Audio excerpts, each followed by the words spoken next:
Good morning to all of you. Myself Karthik K. Patel, lecturer in Electrical Engineering Department, VPMP Polytechnic. Subject name is Electrical Traction and Control. Unit name is Unit number 4, Electrical Locomotive and Auxiliary Equipment. Topic is what is a locomotive.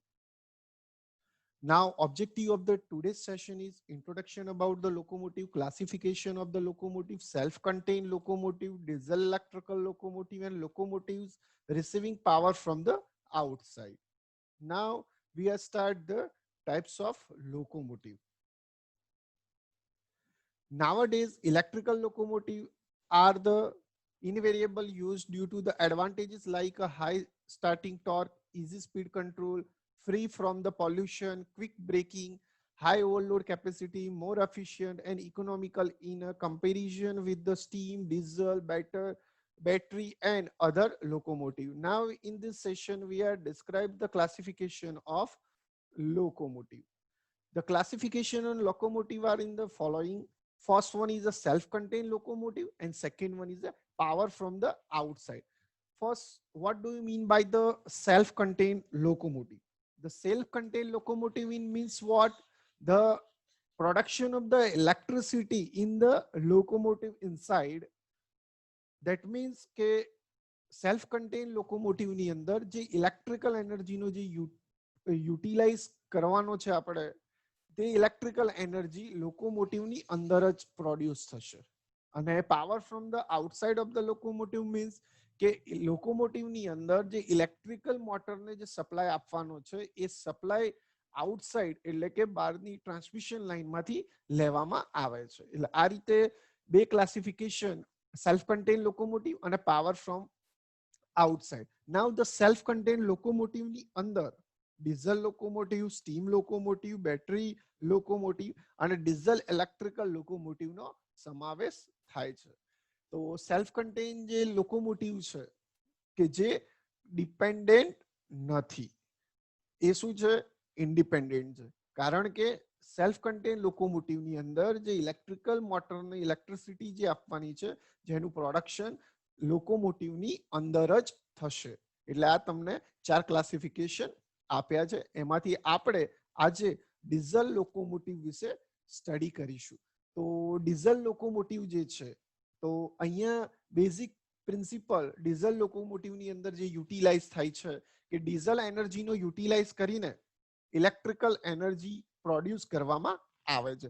ડીઝલનો utilise production of the mechanical energy and then mechanical energy નું electrical energy ની conversion by using the generator એનાથી આપણે electrical energy produce કરીશું એ electrical energy by control panel through આપણે electrical locomotives આપીશું. તો અહીંયા તમને સ્ક્રીન ઉપર જે પિક્ચર દેખાય છે જેની અંદર દરેકે દરેક પાર્ટ્સ કમ્પોનન્ટ્સ જે યુટિલાઇઝ થાય છે ડીઝલ લોકોમોટિવની અંદર જે અહીંયા તમને આપેલા છે જેની અંદર વેન્ટિલેટરનો યુટિલાઇઝ થાય છે, ડાયનેમિક બ્રેકનો યુટિલાઇઝ થાય છે. અહીંયા જે તમને સ્ક્રીન પર જુઓ છો બરાબર છે અહીંયા તમે સ્ક્રીન પર જુઓ છો એની અંદર આ જે છે એ ડીઝલ એન્જિન છે એની જોડે એર ફિલ્ટરનો યુટિલાઇઝ કરવામાં આવે છે અને એની નીચે અહીંયા નીચે જુઓ તમે તો મેઇન જનરેટર તમને આપેલું છે. અહીંયા ડીઝલ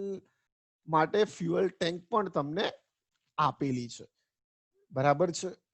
એટલે અહીંયા radiator, main generator, air filter, diesel engine, fuel tank, battery system, stand by the system આ જે છે એ મેઇન કમ્પોનન્ટ જે છે જે ડીઝલ એન્જિનની અંદર યુટિલાઇઝ કરવામાં આવે છે બરાબર છે.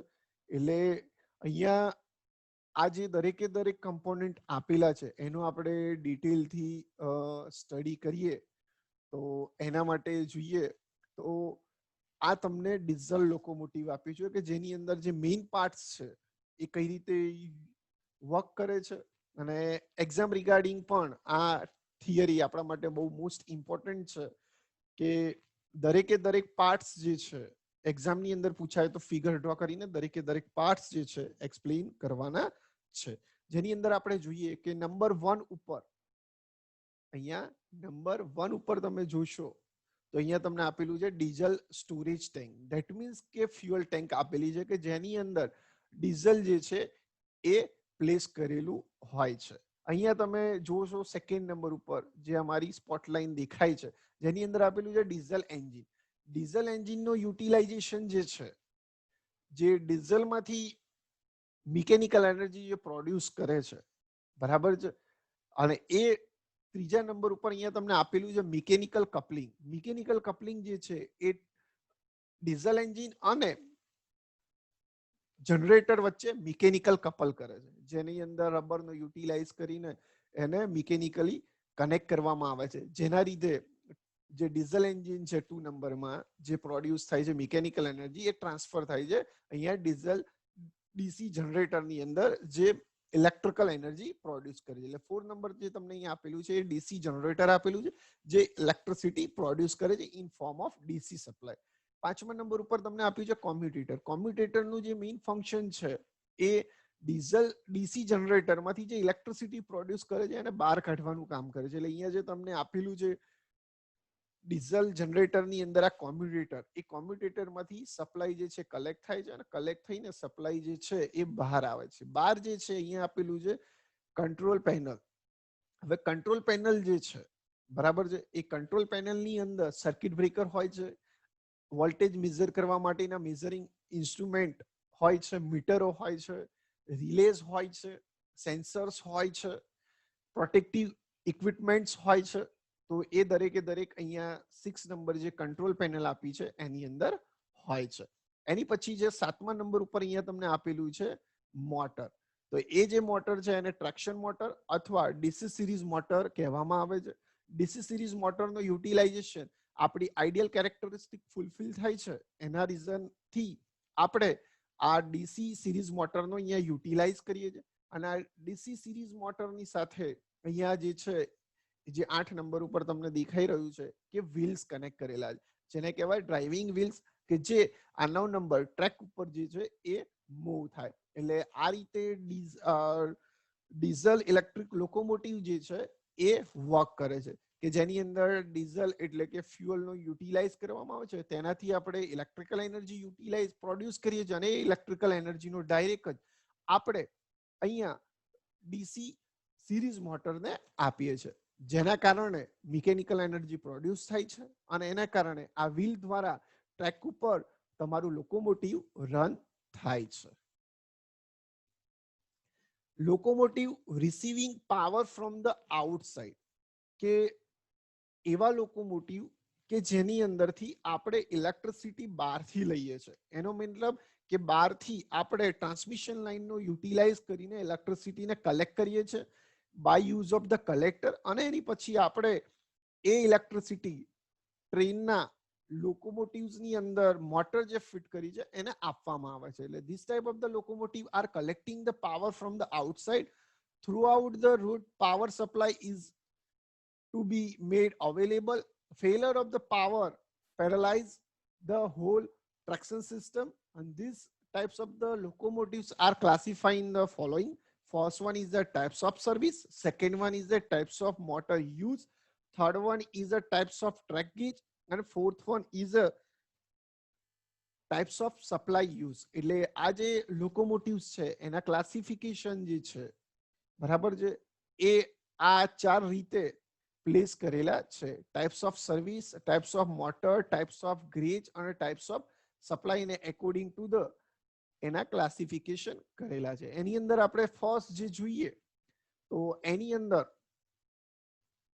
તમે અહીંયા જોશો તો ફર્સ્ટ લોકોમોટિવ જે છે એ તમને અહીંયા આપેલા છે, જેની અંદર passenger service, goods service, mix traffic service, shunting service અને બ્રેકિંગ સર્વિસ. આ જે છે એ ડિફરન્ટ ટાઈપ્સની ટ્રેક્શન સર્વિસીસ છે, એને એકોર્ડિંગ ટુ ધ એના ક્લાસિફિકેશન છે. એની પછી છે types of the track gauge. તો ટ્રેક ગેજ જે છે એ બે ટ્રેક વચ્ચેનું ડિસ્ટન્સ બતાવે છે. It shows the distance between the two track of the rail. First one is a broad gauge, એટલે 1.2 મીટર. બંને જે ટ્રેક આપેલા હોય આ રીતે, એ બે ટ્રેક વચ્ચેનું જે ડિસ્ટન્સ છે બરાબર છે, એ બતાવે છે. એ અહીંયા તમે જુઓ તો 1.2 હોય તો એને બ્રોડ ગેજ કહેવામાં આવે છે, મીટર ગેજ હોય તો એને 1 કહેવામાં આવે છે, અને નેરો ગેજ હોય તો 0.6 મીટર. તો આ જે ટાઈપ્સ ક્લાસિફિકેશન આપેલા છે, જેની અંદર આપણે જોઈએ તો આ જે અત્યારની સિસ્ટમ જોઈએ તો આ જે સિસ્ટમ છે બ્રોડ ગેજ, એનો યુટિલાઇઝ કરવામાં આવે છે. કારણ કે બે ટ્રેક વચ્ચેનું ડિસ્ટન્સ જે 1.4 મીટર છે, એના કારણે તમારું જે સિટિંગ અરેન્જમેન્ટ છે કોચની અંદર, જે શું થાય છે 3x3 6x6 વધી શકે છે. બરાબર છે.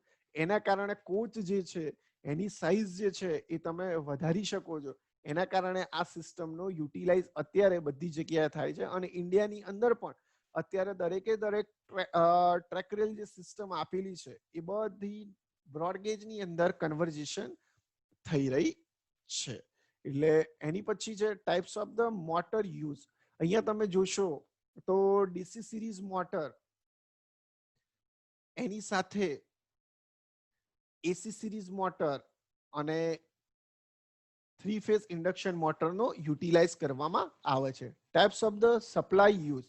પહેલો જે according to the DC supply હોય તો DC locomotive, according to the AC supply હોય તો એસી લોકોમોટિવ, અને according to the mix supply કે ઓવરહેડ ટ્રાન્સમિશન લાઇનમાંથી એસી સપ્લાય આવે અને ડીસી સિરીઝ મોટરનો યુટિલાઇઝ કર્યો હોય તો ડીસી સપ્લાયને જે છે એ લોકોમોટિવ અંદર રેક્ટિફાયર ફિલ્ટર યુનિટનો યુટિલાઇઝ કરીને કન્વર્ઝેશન કરે, એટલે ડીસી એસી, જેને આપણે કોમ્બિનેશનમાં કહીએ કમ્પોઝાઇટ લોકોમોટિવ. એની પછી છે મિકેનિકલ ડિઝાઇન, કે કયા કયા મિકેનિકલ ફેક્ટર્સ જે છે એ લોકોમોટિવને ડિઝાઇન કરવા માટે મેઇન પોઈન્ટ્સ છે. પહેલું છે ઓવરલોડ કેપેસિટી. ઓલવેઝ કે તમારી ટ્રેન ડિઝાઇન થતી હોય તો ઓવરલોડ કેપેસિટી છે એ પ્લસ 20 to 25% હોવી જોઈએ. ટ્રેક ગેજ જે છે એ તમારો બ્રોડ ગેજ હોવો જોઈએ. Mechanical strength of the track rails, કે તમારા જે ટ્રેક રેલ્સ છે બરાબર છે એની મિકેનિકલ સ્ટ્રેન્થ વધારે હોવી જોઈએ. Strength and coupling of the rolling stock, wear and tear of the force on wheels, mechanical strength of the driving axial and maintenance cost of the rotating parts. એ જે છે એ goods સારામાં સારા હોવા જોઈએ. એની પછી છે ઓપરેટિંગ રિક્વાયરમેન્ટ. તો અહીંયા તમે જોશો તો એની અંદર adhesive weight, tractive efforts, coefficient of the adhesive અને speed of the locomotive. જે આ જે મેઇન પોઈન્ટ્સ છે એ તમારા લોકોમોટિવને રન કરવા માટે યુટિલાઇઝ થાય છે, જેની અંદર તમારી સ્પીડ, તમારો ટોર્ક એ મોસ્ટ ઇમ્પોર્ટન્ટ છે. એટલે આ જે છે એ 4 પોઈન્ટ પણ ઇમ્પોર્ટન્ટ છે. એની પછી છે ઇલેક્ટ્રિકલ કેરેક્ટરિસ્ટિક. તો ઇલેક્ટ્રિકલ કેરેક્ટરિસ્ટિક જે છે એ લોકોમોટિવ ડિઝાઇન કરવા માટે આ કેરેક્ટરિસ્ટિક ફૂલફિલ થવી જોઈએ. એની અંદર સૌથી પહેલું છે speed torque characteristic. Most important characteristic જે છે એ છે ટોર્ક સ્પીડ કેરેક્ટરિસ્ટિક.